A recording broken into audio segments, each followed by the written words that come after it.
Hello friends, कैसे हैं आप लोग। तो जैसे लास्ट वीडियो में कुछ बनाया था, तो फिर से और कुछ शेयर है जो स्टॉक्स है। तीन चार स्टॉक्स है, इस वीडियो में बात करेंगे। तो बेसिकली तीन चार स्टॉक्स इसमें कवर करेंगे जो ब्रेकआउट लेवल पे है और जो मैं चुन चुन के लाया हूँ जिसके अंदर पोटेंशियल है ऊपर जाने का। तो आप लोग अपना स्टडीज के साथ कर सकते हैं और आगे का डिसीजन ले सकते हैं। तो इसमें हम बहुत सारी चीज सीखेंगे, टेक्निकल एनालिसिस हमारा मेन इंटेंशन है। तो फटाफट शुरू करते हैं। तो फर्स्ट स्टॉक है अरिहंत कैपिटल। तो आर्यन कैपिटल को हम अगर मंथली में जाए तो मंथली सेटअप में आप एक चीज देख पा रहे हैं कि ये कितना सुंदर प्यारा सा सेटअप है यार। प्यारा सा सेटअप है और इसमें ब्रेकआउट हो रखा है। ब्रेकआउट कंफर्मेशन के लिए आप बलिंजर बैंड देख सकते हैं। बलिंजर बैंड भी चैलेंज है। बलिंजर बैंड चैलेंज तब बताया जाता है जब ये दोनों तरफ ना कलसी की तरह होते हैं, दोनों तरफ होता है। और ये होता है इस दोनों दोनों तरफ होते हैं, ऐसे मतलब अपोजिट के डायरेक्शन में ऐसे होते हैं। तो उसको बताया जाता है कि बलिंजर बैंड चैलेंज है। मतलब दोनों दोनों का जो मुंह होता है, जैसे आप स्क्रीन पे देख रहे हो, दोनों तरफ है, इस तरफ इस तरफ, इसको बॉलिंजर बैंड चैलेंज कहा जाता है। तो उसको हम अगर उसके साथ अगर अगेन कंफर्मेशन करना शुरू कर दें तो आरएसआई, जैसे मैंने पिछले वीडियो में भी आपको बताया था, आरएसआई का लेवल्स। आरएसआई का लेवल्स क्या होता है? तो आरएसआई का लेवल्स इसमें फिर से बता देता हूँ। अबव 60 इज बुलिश, और उसके बाद बिलो 40 इक्वल्स टू बियरिश। तो ये हो गया, ठीक है। ये चीज आप हमेशा ध्यान रखना। मैं पिछले वाली वीडियो में बताया था कि ये जितना इंडिकेटर है, stochastic, RSI, MSCD, BMI, Bollinger bands, exponential moving average, volume, ये सारे चीज आपके जो प्राइस एक्शन है उसके उसके अंदर कुछ ऐड ऑन करते हैं, सो दैट आपको उसके अंदर पोटेंशियल पता चले कि वो लोग कितना तक जाने वाले हैं, या इसके जो ब्रेकआउट है कितना सही है क्या गलत है। तो आप इसमें देखो, हमारा इंटेंशन है फर्स्ट कि ऐसे 10-15 वीडियो बनाए सो दैट आप पहले ये जो ट्रेंड लाइन खींचने वाला चीज है, जैसे ये ट्रेंड लाइन खींचते हैं। ट्रेंड लाइन कैसे खींचना है? ये वाला है ट्रेंड लाइन। तो ट्रेंड लाइन सिंपल से पकड़ना है, टॉप टू टॉप कनेक्ट करना है, ये हो गया ट्रेंड लाइन। फिर से और एक बार पकड़ना है, जितना हो सके जितना टॉप टू टॉप आप कनेक्ट करना, बस इतना ऐसे ही काम है। और बॉटम टू बॉटम कनेक्ट करना है। तो आपको एक रफली एक आइडिया आ जाएगा। आप एक दो में नहीं आएगा, आप लगभग 100-150, अगर you are really serious about this profession, then you can find out 1 hour. 1 घंटा आपको, आधे घंटा निकालना पड़ेगा डेली, एक प्रोफेशन की तरह इसको करो। तो शुरुआत में इसको ट्रेंड लाइन खींचना शुरू करो, कुछ नहीं करना, ट्रेंड लाइन ही शुरू करना। एक दो हर हर दिन मैं 4-5 मिनट का वीडियो बनाऊंगा, हर हफ्ते मैक्सिमम 2-4 वीडियो बनाऊंगा, टोटल 20-25 मिनट। आप उस पर देखो और अपना प्रैक्टिस करो, तो हो जाएगा धीरे धीरे। कहने का मतलब आपको खुद के ऊपर इंडिपेंडेंट होना है। तो चलो, तो ये हमने मंथली में कर लिया। फिर वीकली पे आप देख पा रहे हो। वीकली में देखने के बाद देखो, ये जैसे मैं बताता हूँ, कोई भी स्टॉक्स इसको बोलते हैं, चार चीज आपको यहाँ लिख देता हूँ। ये हो गया रेजिस्टेंस, रेजिस्टेंस, ओके। ये हो गया आपका सपोर्ट, सपोर्ट। देखो, एक चीज ये वीडियो में बता रहा हूँ, जो लोगों ने ना हजारों रुपया लेके खर्चा करके आपको कोर्स सिखाते हैं, इसमें मैं ये कोशिश कर रहा हूँ आप लोग सीखो। और ये मैं फ्री में आपको कंटेंट दे रहा हूँ, ठीक है। तो हो सकता है आपको बहुत सारे वीडियो मिल जाएगा, लेकिन मैं इसमें ग्रेजुअली धीरे धीरे हर टेक्निकल चीज सिखाऊंगा, सो दैट आप एक टाइम बाउंड में आप एक अच्छे बन सकते हो, कुछ आप अपने लिए कर सकते हो। सो दैट ये है रेजिस्टेंस लाइन, ये है सपोर्ट लाइन। तो स्टॉक क्या होता है, एक बार ऊपर जाता है, फिर नीचे आता है इस सपोर्ट में, फिर सपोर्ट को ये रिस्पेक्ट करता है हमेशा। कोई भी स्टॉक्स ना, ये ट्रेंड लाइन का जो रेजिस्टेंस लाइन, उसको सपोर्ट करता है और सपोर्ट लाइन को रिस्पेक्ट करता है। मतलब ये दोनों लाइन को रिस्पेक्ट करता है, कि ऐसा नहीं, क्योंकि यहाँ क्या होते हैं, सेलर्स होते हैं, वो सेल करते हैं तो मार्केट का प्राइस घटता है, और यहाँ बायर बैठे रहते हैं, तो इनके बीच में ये चलता रहता है। तो इस पैटर्न्स को साइडवेज भी बोलते हैं। इनके बीच में जो जर्नी है उसको साइडवेज बोला जाता है। और एक टाइम लिमिट आता है जिसके बाद ये, उसके बाद ब्रेकआउट होता है। जैसे पहले भी पिछले वीडियो आप देखोगे ना, उसमें मैंने बता रखा है, कोई भी ट्रेंड जैसे रेजिस्टेंस के बाद एक ना एक दिन वो बॉक्स के अंदर, जैसे ये एक बॉक्स है, इसके अंदर से किसी ना दिन इसको निकालना है। तो ये एक दिन अभी आया, वो निकला, तो इसको बोलते हैं ब्रेकआउट। इस कैंडल को हम क्या बोलेंगे? ब्रेकआउट बोलेंगे, ठीक है। बीओ लिख देता हूं, ब्रेकआउट। तो इसको बोलते हैं हम ब्रेकआउट, ठीक है। इसको ब्रेकआउट कैंडल बोला जाता है। तो ब्रेकआउट कैंडल आप जाओगे तो इसके बाद क्या होता है, एक बार ब्रेकआउट करता है कोई चीज, और एक चीज आपको बता देता हूँ, जब रेजिस्टेंस के बाद आता है ना, ये कंसोलिडेशन होता है। ये ना, ये रेजिस्टेंस से कभी फटाक से ऊपर नहीं चला जाता है, यहाँ कुछ टाइम पास करता है, सो दैट कि जो वीकर होते हैं तो सेल करके वो निकल जाते हैं, जो स्ट्रांग होते हैं वो बाय करके बैठे रहते हैं। तो इसका मतलब इनके बीच, बाय और सेलर के बीच में एक कंसोलिडेशन होता है, बाय सेल चलता रहता है, सो दैट एक जब ये बाय सेल होके ये निकलता है, आउट ब्रेकआउट होता है, तो उसको एक जेन्युइन ब्रेकआउट माना जाता है। क्या माना जाता है? Genuine breakout. जेन्युइन ब्रेकआउट का ये पहचानने का ये तरीका होता है कि एक रेजिस्टेंस के पास आके कुछ टाइम वो बीता है, और उसके साथ ये वॉल्यूम भी आप देख सकते हो, इसके साथ कितना वॉल्यूम, बाकी वॉल्यूम के हिसाब से इसमें बहुत सारे वॉल्यूम है, तो एक इंपोर्टेंस कैंडल बन जाता है। तो आपको ये छोटी छोटी चीज, वॉल्यूम और ये साइडवेज, उसके बाद और इसके बाद ब्रेकआउट, ये सारी चीज आपको छोटी छोटी चीज प्रैक्टिस करना है और देखना है, तो सो दैट आप उससे पता चलेगा कि इसके क्या पोटेंशियल है इसमें ब्रेकआउट। तो उसके बाद ये रेजिस्टेंस हो गया, उसके साथ साथ जैसे आरएसआई का मैंने बताया, आरएसआई का लेवल्स ये बताया ना, आरएसआई अबव 60, ये कितना लेवल पे है? ये आरएसआई है, तो आरएसआई 60 के ऊपर है, तो इसका मतलब ये बुलिश है, ठीक है। उसके साथ साथ ये हम एमएसीडी भी देखते हैं, तो एमएसीडी के ऊपर अगर चाहिए तो एक अलग से बनाएंगे, तो बहुत लंबा लंबा हो जाएगा नहीं तो ये कुछ चीज आपको देखने बहुत जरूरी होता है। तो उसके बाद आप ये देख पा रहेंगे, उसके बाद ये ब्रेकआउट हो गया, ब्रेकआउट होने के बाद इसका टारगेट कैसे निकालता है। टारगेट के लिए आप इसका जो जनरल सा डिस्टेंस होता है ना, इस डिस्टेंस को ऐसे आप पकड़ोगे, इस डिस्टेंस को जहां ब्रेकआउट है वहां पर इसको प्लेस करोगे, तो ये इसका आता है। ये फर्स्ट जो इसका टारगेट इसके हिसाब से बनता है कि ये है, तो 125 88 पे चल रहा है, कि अच्छा पोटेंशियल है, देखो अच्छा लग रहा है। तो आप इसको अपने स्टडी में डाल सकते हो अपने हिसाब से, इसको अपने फाइनेंशियल एडवाइजर हो, अगर खुद अपना स्टडी बैक टेस्ट करना चाहते हो तो इसके साथ बैक टेस्ट करके आप उसके ऊपर जो भी डिसीजन है आप ले सकते हो। तो मेरा इसमें कोई इन्वेस्टमेंट का आपको सजेशन नहीं है, लेकिन ये है, आप बहुत सारे स्टॉक्स को जैसे मेरे साथ साथ सीखोगे तो आपको एक कॉन्फिडेंस बढ़ेगा, सो दैट आप अपना इन्वेस्टमेंट जो भी प्लान करना है वो कर सकते हैं। तो ये एक स्टडी पर्पस के लिए है, तो आप इसमें 10 15 20 स्टडी अगर करोगे, खुद के ऊपर एक कॉन्फिडेंस आ जाएगा, हाँ यार ये पैटर्न्स का एक्शन ऐसे होता है, ये प्राइस इतना तक जाता है। तो आप कहने का मतलब ये है, सो दैट इसका देख लिया आर्यन कैपिटल, और ऐसे ऐसे स्टॉक से मैंने बहुत चुन के लाया है, ऐसे कुछ नहीं कि ऐसे कहीं से उठा है। तो सो दैट हजार मतलब 50-100 स्टॉक देखने के बाद 4-5 स्टॉक के ऊपर हम एनालिसिस करते हैं। तो उसके बाद भी ये जब आएगा ना टारगेट, उसके बाद भी एनालिसिस करेंगे। जैसे पेटीएम मैंने पहले बताया था, आप पेटीएम देखोगे वो टारगेट हिट हो चुका है। जैसे ओएनजीसी बताया था, और इसे बीपीसीएल बताया था, अशोक लेलैंड बताया था, नाटको फार्म बताया था, पतंजलि बताया था, बहुत सारे स्टॉक, सारे टारगेट कुछ कुछ हिट हो चुका है, कुछ हिट होने वाला है। तो सारी चीज आप उसमें स्टडी के बेसिस में हमारा पोटेंशियलिटी हमें पता चलता है। तो ये हो गया आर्यंत का। अभी नेक्स्ट के बारे में बात करेंगे, तो एक और नेक्स्ट है, तो मेरे कहने का मतलब जब मैं बताता हूँ ना, पहले वीडियो भी आपको देखना चाहिए। एक प्लास्टिक पेन है, और एक ग्लोबल है, और 2-3 है, वो अभी हम देखेंगे।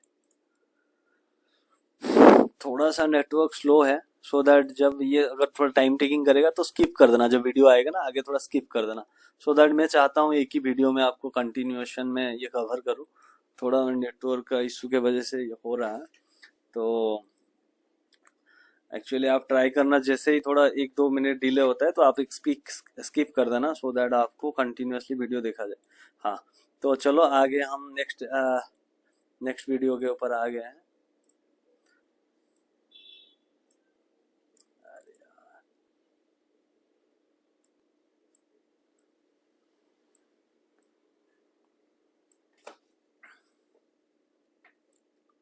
हाँ, तो ये आप देख रहे हैं ना, प्लास्टिक ब्लेंड्स इंडिया लिमिटेड, इसका अभी मंथली में आप देखोगे ना, मंथली चार्ट पैटर्न्स देख रहे हो, तो मंथली में भी ये देखो एक डब्ल्यू पैटर्न है, इसको बोला जाता है डब्ल्यू पैटर्न्स।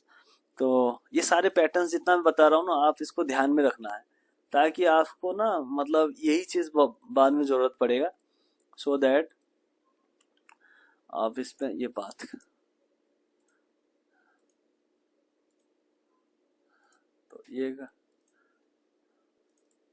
तो ये एक डब्ल्यू पैटर्न्स है, ठीक है। जैसे हम देख पा रहे हैं, ये एक डब्ल्यू पैटर्न्स है। तो डब्ल्यू पैटर्न्स के अंदर का जो पोटेंशियल होता है जनरली सब वो, इसका जो नेकलाइन है इसका होता है, मैं इसका भी दिखा देता हूँ आपको। ये इसका टारगेट ये नेकलाइन से लिया जाता है, सो दैट इसका ये टारगेट है।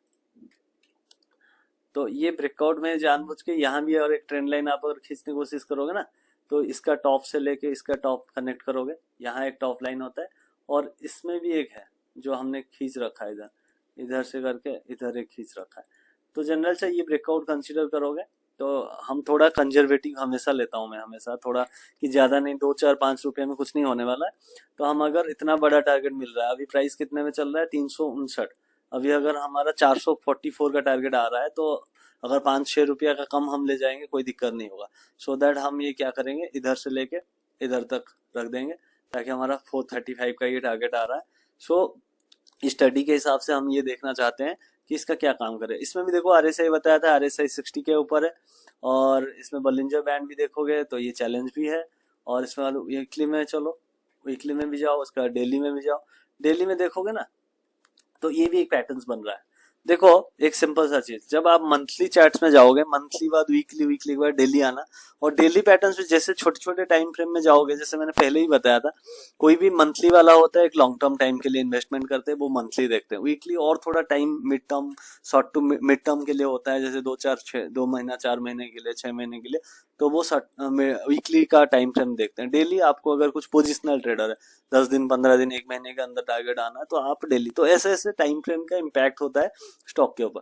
तो देखो यहाँ भी ना, यहाँ आप अगर यहाँ कनेक्ट जैसे मैंने किया हुआ है, आप यहाँ करोगे तो यहाँ भी देखो एक यहाँ ब्रेकआउट हो रखा है और ये चैलेंज है।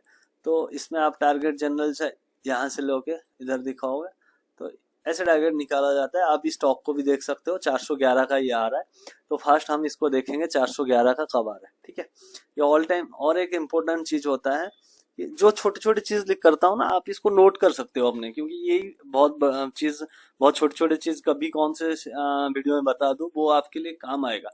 ये मेरे छोटे छोटे एक्सपीरियंस के हिसाब से बात कर रहा हूँ, ऐसा नहीं बात कर रहा हूँ। तो सो दैट कि इसके हिसाब से आप इसको फर्स्ट टारगेट के लिए ये देख सकते हैं, स्टडी में आप अपना डाल सकते हैं। तो इसमें भी अगर देखेंगे ये भी वॉल्यूम अच्छा है। तो ये एक था प्लास्टिक प्लांट इंडिया। तो और एक चीज सिखा देता हूँ आपको, पैटर्न्स कैसे होता है। तो कोई कोई पैटर्न्स ऐसे एम पैटर्न्स होता है। एम पैटर्न्स होने के बाद ना, एम पैटर्न्स एक बार हो गया तो इसको बोलते हैं बियरिश पैटर्न्स। मतलब इसमें क्या होता है, नीचे आने का चांसेस ज्यादा रहता है। अगर देखोगे ये एम पैटर्न्स बन गया, उसके बाद इसका टारगेट नीचे की तरफ खुल जाता है। क्या है, इसका डिस्टेंस जो ये होता है नेक लाइन का, उतना डिस्टेंस यहाँ से यहाँ मान लो इतना इसका डिस्टेंस है, हाइट का इतना आता है, ये ब्रेक डाउन होता है, इसको बोलते हैं बीडी, मान लो इसको ब्रेक डाउन बोलते हैं। और ये होता है बियरिश पैटर्न्स, ठीक है। मतलब एक बुलिश से बियरिश होता है, स्टॉक नीचे आने का चांसेस रहता है। और बुलिश पैटर्न्स क्या है, ऐसा डब्ल्यू पैटर्न्स होता है, ऐसा डब्ल्यू पैटर्न्स होता है। इसका क्या पोटेंशियल रहता है, ये जो नेकलाइन का डिस्टेंस है ना, ये मान लो नेकलाइन का डिस्टेंस है, इतना डिस्टेंस जाता है ऊपर, तो एक बुलिश पैटर्न्स होता है। ये सारे कोई फ्लैग पैटर्न्स होता है, ठीक है, कोई फ्लैग पैटर्न्स होता है। तो फ्लैग पैटर्न में स्टॉक क्या है, इसके बीच में ऐसे घूमता रहता है, कंसोलिडेशन करता रहता है, ठीक है। ये सपोर्ट होता है, ये रेजिस्टेंस होता है, जैसे वीडियो में बताया है। आप छोटी छोटी चीज देखो, तो हम ऐसे छोटी छोटी चीज कवर करते रहेंगे। पूरा करूंगा तो बहुत वीडियो हो जाएगा, लेकिन आपको 2 4 मिनट का जो बताता हूँ वो देखते रहना, नोटिफिकेशन ऑन करते ना, सो दैट आपको हर चीज के ऊपर गहराई से गहराई नॉलेज मिलता रहे और आप थोड़ा सेल्फ डिपेंडेंट हो सके। तो नेक्स्ट वीडियो देखेंगे, नेक्स्ट एक है आर्यन कैपिटल करके, ये भी बहुत अच्छा वाला एक सेटअप है। सो इसको हम देखना चाहते हैं। तो मैंने बताता हूँ, थोड़ा सा नेटवर्क स्लो है जिस वजह से आपको थोड़ा स्किप करना पड़ेगा वीडियो बाद में। और बाकी आप लोग कैसे हैं और आपका कैसे चल रहा है सारे कुछ। देखो और एक चीज़ होता है, ये जो ट्रेडिंग एक प्रोफेशन होता है, ये आपको एक टाइम लगेगा, जैसे मेरे को भी एक टाइम पे लगा कि यार क्या मैं सही में, मतलब सही रास्ते जा रहा हूँ। 1 साल 1.5 साल हो चुका है, कुछ नहीं हो रहा है। तो एक टाइम आएगा तो आपको लगेगा कि हाँ चलने लगा है। तो ये पेशेंस नहीं है, मतलब कभी लूज नहीं करना। कहने का मतलब ये है, आपका पेशेंस अपने पास रखे रहना, और अगर फॉलो कर रहे हो ना, इसको फॉलो अच्छे से करना पैशंस को, सो दैट एक टाइम आएगा आपको सक्सेस मिलेगा। ऐसा कुछ नहीं, देखो किसी के पीछे अगर लगे हो ना, एक दिन वो आता है आपके पास, ठीक है। तो ये चीज ध्यान रखना। चलो नेक्स्ट में चलते हैं, आर्यन कैपिटल मार्केट लिमिटेड। ये भी एक अच्छा सेट है। देखो मैंने ट्रेंड लाइन आपके साथ बहुत बार शेयर कर चुका हूँ, तो ट्रेंड लाइन के बारे में ज्यादा नहीं बताऊंगा, आप लोग पुराना वीडियो देख सकते हो, मैं बोल बोल के थक चुका हूँ। और अभी ये देख रहे हैं, ये सेटअप भी अच्छा सा दिख रहा है। तो सिंपल सा चीज मैंने आपको बताया, ये भी एक पैटर्न्स, ट्रायंगल पैटर्न्स होता है। और इसके ऊपर भी मैंने बता रखा है ट्रायंगल पैटर्न्स। अगर मैं इसको नील करके क्लीन कर देता हूँ, फिर न्यू कर देता हूँ, तो ट्रायंगल पैटर्न्स कैसे होता है, तो ऐसे भी होता है, फिर ऐसे होता है, ठीक है। इसके अंदर स्टॉक ऐसे घूमता रहता है, घूमता रहता है, घूमता रहता है। पैटर्न्स भी ट्रायंगल ऐसे भी होता है, ऐसे, ये कुछ अलग बन गया तो ऐसे भी होता है, तो ऐसे ऐसे करके ये भी घूमता है। तो ये सारे ट्रायंगल पैटर्न्स होता है, जैसे ये बना हुआ है आपके सामने रखा हुआ है। तो इसका टारगेट कैसे निकालते हैं, तो सिंपल सा इसका ट्रेंड लाइन खींचा, डिस्टेंस निकाला, इसके ऊपर रख दिया और ब्रेकआउट। यहाँ सबसे मेन चीज ध्यान देने वाला बात है, एक चीज आप देख पा रहे होंगे, इस पर पहली चीज वॉल्यूम भी देखना है। और उसमें देख रहे हो ये जो रेजिस्टेंस लेवल है, जो मैंने आपको बताया था रेजिस्टेंस लेवल, ये ब्रेकआउट है, ये रेजिस्टेंस है। यहाँ रेजिस्टेंस आने के बाद देखा आपने क्या हुआ, यहाँ कंसोलिडेशन किया, यहाँ ऊपर गया, डायरेक्टली आया, ऊपर नहीं चला गया। तो यहाँ आया, कुछ टाइम उसने बिताया, स्पेंड किया, इसको बोलते हैं अच्छा कंसोलिडेशन इसको बोलते हैं, और एक माना जाता है कि इसके अंदर पोटेंशियल है। तो इस चीज को हमेशा ध्यान रखना। मैं बकबक हो रहा हूँ, थोड़ा सा अपने लिए नोट कर लेना ताकि काम आ जाए, ठीक है, मेरा बकबक। तो यहाँ क्या है, रेजिस्टेंस वगैरह जो है, इसमें एक कंसोलिडेशन होता है। इस जब कंसोलिडेटेड होता है ना, ये जो चीज है, इसको बोलते हैं कंसोलिडेशन। इस जगह पे जब कंसोलिडेशन होता है, इसको पोटेंशियल माना जाता है। सो दैट वॉल्यूम भी इसके साथ अच्छे हैं, ये ब्रेकआउट भी हो रखा है, बॉलिंजर बैंड भी चैलेंज हो रखा है, ठीक है। उसके साथ साथ इसका RSI 60 के ऊपर है। तो MACD के बाद में नेक्स्ट वीडियो से बताऊंगा MACD कैसे ऑप्टिक होता है, पोटेंशियल कैसे दिखाता है, ठीक है। ज्यादा हेवी हो जाएगा, आपके दिमाग से ऊपर से चला जाएगा, ठीक। सो ये हो गया। तो इसका हमने सिंपल सा यहाँ लगाया, यहाँ निकाला, तो ये अभी टारगेट, जैसे ये 52 वीक्स के ऊपर होता है, ये देखो ऑल टाइम हाई, अभी ये ऑल टाइम हाई पे चला गया। ऑल टाइम हाई के स्टॉक्स बहुत अच्छे होते हैं और पोटेंशियल बहुत होता है। तो आप क्या करना है, उसके बाद धीरे धीरे बताऊंगा हाइकनेशी कैसे ऊपर जाने के बाद स्टॉप लॉस को ट्रेल करते हैं। GTT ऑर्डर के लिए अगर आपको पता नहीं GTT ऑर्डर, तो मेरे वीडियो में चेकआउट में आप चेक कर सकते हो GTT ऑर्डर कैसे लगाना है। ये सारे बहुत सारी चीज होता है। फिर अभी धीरे धीरे ये जो मोटा मोटी बेसिक कंसेप्ट आपको पता लग जाएगा ना, फिर उसके बाद सीखेंगे कि ये जब आता है ना, कैसे सपोर्ट में ऐसे छोटे छोटे जो ये कैंडल्स है, ये देखो एक कैंडल्स पे यहाँ किया है, इसको डोजी कहा जाता है। तो डोजी का इंपॉर्टेंस क्या होता है, यहाँ देखो डबल, मतलब लोग आपको सिंगल कैंडल हम देखते हैं, हम डबल देखते हैं। डबल इसको मिला दोगे तो हैमर कैसे बनता है, ये बहुत सारी चीजें, ये कैसे ब्रेकआउट, कभी कभी ये ब्रेकआउट होने के बाद भी फेल हो जाता है, इसलिए हमेशा स्टॉप लॉस माना जाता है। हम अगर स्टॉप लॉस की, विदाउट स्टॉप लॉस कोई भी ट्रेड नहीं होता है। बहुत इंपॉर्टेंट चीज लिख देता हूँ, without SL is just gambling, ठीक है। ये नोट कर देना हमेशा। तो इसको बड़ा कर दो 24 में, मतलब अगर आप कोई भी बिना स्टॉप लॉस का कोई भी काम करते हो, वो गैम्बलिंग से कम नहीं, क्योंकि कभी भी स्टॉक ना कितना गिर सकता है आपको पता नहीं। सो दैट आप कभी भी ट्रेड लेने से पहले आपका लॉस देखना, कितना लॉस हो सकता है मेरे से। पैसा आने के बाद बात की बात है, यहाँ अगर आप ले रहे हो तो 88 पे चल रहा है, तो इसका आप अगर स्टॉप लॉस देख रहे हो तो 70 रुपये, 10 रुपया जाएगा, आने वाला है तो 120 रुपया आएगा। तो धीरे धीरे हम इसमें बात करेंगे कितना हमारा रिस्क रिवॉर्ड रेशियो होने से अच्छा माना जाता है, कितना होने से हमें एक ट्रेड फेवरेबल होता है, लेना आता है। ये स्टडी पर्पस में सारे बताएंगे, तो आप अपने ध्यान पे ये रख सकते हो। तो बेसिकली इंपॉर्टेंट चीज हमने आज क्या क्या कवर किया, ब्रेकआउट क्या होता है, ब्रेकडाउन क्या होता है, सपोर्ट क्या होता है, रेजिस्टेंस क्या होता है, कंसोलिडेशन क्या होता है, चार्ट पैटर्न्स कितने वेराइटीज का होता है, वॉल्यूम्स कैसे होता है, RSI का लेवल्स क्या, ये बहुत सारी चीज हमने बात किया। इसको छोटी छोटी चीज को आप ध्यान रखना। तो ये हमने 2 बताया, 3 स्टॉक के ऊपर बता दिया, और एक अगर खुल जाता है तो आपके लिए बना देता हूँ, ठीक है। तो ऐसे छोटी छोटी चीज ध्यान पे रखना है। तो आशा करता हूँ आपको ये सारे वीडियो अच्छा लगा होगा। तो आपको अगर अच्छा लगे तो लाइक भी एक कर देना, ऐसा नहीं कि भाई कर रहा है और आप देखते जा रहे हो, बंद कर दो, देखी जाएगी फिर ऐसा नहीं होता है, ठीक है। हम भी किसी अगर वीडियो देखते हैं तो उसको लाइक करना चाहिए, सो दैट उसको भी अच्छा लगे। तो इसको स्किप कर देना आगे आगे। ये नहीं आ रहा है, अभी नेक्स्ट में बनाएंगे। So that take care, bye bye. ये 3-4 स्टॉक्स आप ये इस हफ्ते से लेके 10 दिन के लिए आप अपने ध्यान पे रख सकते हो। Okay, take care, good night, bye.